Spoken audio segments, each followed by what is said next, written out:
చిన్నంబావి మండలంలో కాంగ్రెస్ పార్టీ కార్యాలయంలో నిర్వహించిన విలేకరుల సమావేశంలో మండల కాంగ్రెస్ పార్టీ నాయకులు మాట్లాడుతూ డాక్టర్ మల్లు రవిని నాగర్ కర్నూలు పార్లమెంట్ అభ్యర్థిగా అత్యధిక మెజారిటీతో గెలిపించిన చిన్నంబావి మండలం ప్రజానీకానికి ఓటర్లందరికీ ప్రత్యేకంగా కృతజ్ఞతలు తెలియజేశారు.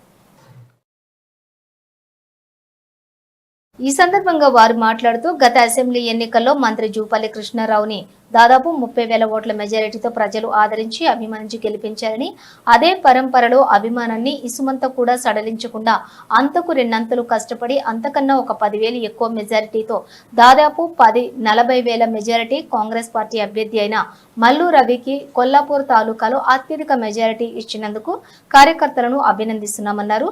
ఇటీవల జరిగినటువంటి హత్య విషయంలో బీఆర్ఎస్ పార్టీ అభ్యర్థి ఆర్ఎస్ ప్రవీణ్ కుమార్ పచ్చి అబద్ధాలు మాట్లాడారని, ఆర్ఎస్ ప్రవీణ్ కుమార్ దళిత జాతిని ఉద్ధరిస్తారని రాజకీయ ప్రవేశం చేసి దళిత ద్రోహి అయిన కేసీఆర్ కి పంతను చేరి నైతిక విలువలను పోగొట్టుకున్నారని విమర్శించారు.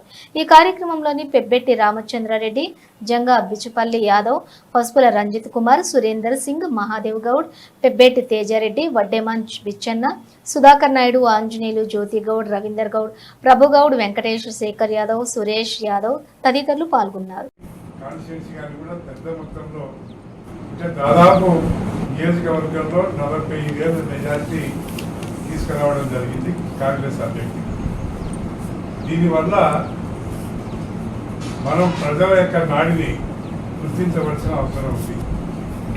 జూపల్లి కృష్ణారావు గారు చక్కటి పరిపాలన, శాంతియుతంగా నియోజకవర్గాన్ని అందరికీ అందుబాటులో ఉండి పేదరిక నిర్మూలనకు కానీ, సంక్షేమ కార్యక్రమాలకు కానీ, అభివృద్ధి కార్యక్రమాలకు కానీ వారు తప్పకుండా కష్టపడి నియోజకవర్గాన్ని ముందంజలో ఉంటారనేటువంటి యొక్క ఆలోచనతోనే ఈనాడు వారిని అభిమానించి ఇంత పెద్ద మొత్తంలో లీడ్లు తీసుకురావడం జరిగింది. వీరి యొక్క గుణగణాలు ఎట్లాంటివి అనేది మనకిప్పుడు ప్రజలకు అందరికీ యొక్క తీర్పు వల్ల అవగాహన అవుతుంది. ఎటువంటి నాయకుడు అనేది కూడా ఈరోజు ఈ ఫలితాల వల్ల తెలిసిపోయింది. దీనిని కొంత ప్రతిపక్షాలు జీర్ణించుకోలేక రకరకాల అవార్డాలు కూడా వేస్తున్నాయి. మీ చరిత్ర చూస్తే మొన్నటి ఫలితాలను బట్టి బీజేపీకి కాంగ్రెస్కు ధీటుగా సీట్లు వచ్చినాయంటే బీఆర్ఎస్ అభ్యర్థులు గొర్రెగాక చేతగాక తమ ఉడికే భయంకరంగా ఉన్న పరిస్థితుల్లో చివరకు ఓడిపోతామన్న ఆలోచనతోనే బీజేపీ అభ్యర్థికి ఓట్లు వేయమని బీఆర్ఎస్ కార్యకర్తలకు హితబోధ చేసిన మూలంగానే ఈనాడు బీజేపీకి సీట్లు జరగడం జరిగింది. రాజకీయాల్లో ఉన్నటువంటి బీఆర్ఎస్ పార్టీకి సిగ్గుచేటు, అందులో పోటీ చేసిన అభ్యర్థులు మరీ సిగ్గుచేటుగా మేము భావించడం జరుగుతూ ఉంది. నాగర్ కర్నూలు బీఆర్ఎస్ అభ్యర్థి ఆర్ఎస్ ప్రవీణ్ కుమార్ గారు ఒక ఉన్నత పోలీస్ అధికారిగా ఉండి ప్రజలకు సేవ చేయడం జరిగింది. దాని తర్వాత ఈ యొక్క దళిత జాతి సంక్షేమానికి ఉద్ధరణ కొరకని రాజకీయాల్లో ప్రవేశించి బీఎస్పీ పార్టీలో వారు రావడం జరిగింది. అంతవరకు బాగానే ఉంది. దళిత ఉద్ధరణకు మీరు రావడం హర్షించదగ్గ విషయమే. కానీ మీరు వాటిని తుంగలో దొక్కి దళిత ద్రోహి అయినటువంటి కేసీఆర్ గారు పరిచయం చేరి మీ యొక్క గౌరవం పోగొట్టుకున్నారు. మీరు ప్రజలు మీ మీద ఉన్న నమ్మకాన్ని దాదాపు 2-3 పర్యాయాలు మిమ్మల్ని ఓడించిన మీకు ఇంకా ప్రజల నాడి అర్థం కాలేదు. మీరు ఇటీవల ఈ మండలంలో జరిగినటువంటి ఒక హత్య కేసులో ఇక్కడ ఉన్నటువంటి ఒక మాజీ ఎమ్మెల్యే, ఒక ప్రజాహీనుడు ఏదో చెప్తే ఆయన మాటలు నమ్మి మీరు అన్ని అబద్ధాలు మాట్లాడడానికి అలవాటు పడింది.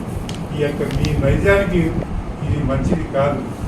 ఇందుకే ఉదాహరణగా మీరు ప్రెస్ మీట్లలో మాట్లాడుతూ ఉన్నారు 2 విషయాలు.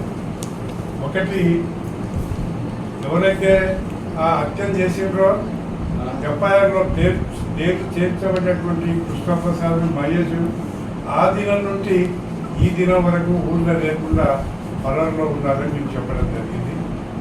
మరి నీ ఊళ్ళోకి వచ్చి ఎంక్వైరీ చేయండి, వాళ్ళు పరారులో ఉన్నారా, ఆ రోజు నుంచి ఏ రోజు వరకు ఎక్కడ ఉన్నారు, కలదాల్చుకున్నారా, ఊళ్ళో ఉన్నారా అనేది మీరు ఎవరో చెప్పడం మాట విని మీ నైజాన్ని ఓడుకోవడం మీ స్థాయికి అది తగదు. అనవసరంగా లేనిపోని అభాండాలు కృష్ణారావు గారి ప్రోద్బలంతో జరిగిందని, నిజంగా కృష్ణారావు గారి ప్రోద్బలంతో జరిగి ఉంటే ఈనాడు మన జరిగిన ఎన్నికల ఫలితాలు తారుమారయ్యి ఇటువంటి వ్యక్తి మాకు అవసరం లేదని వ్యతిరేకంగా ఓటు వేసేవారు. కనీసం ఆ ధ్యానం లేకుండా కూడా మాట్లాడుతున్నారు.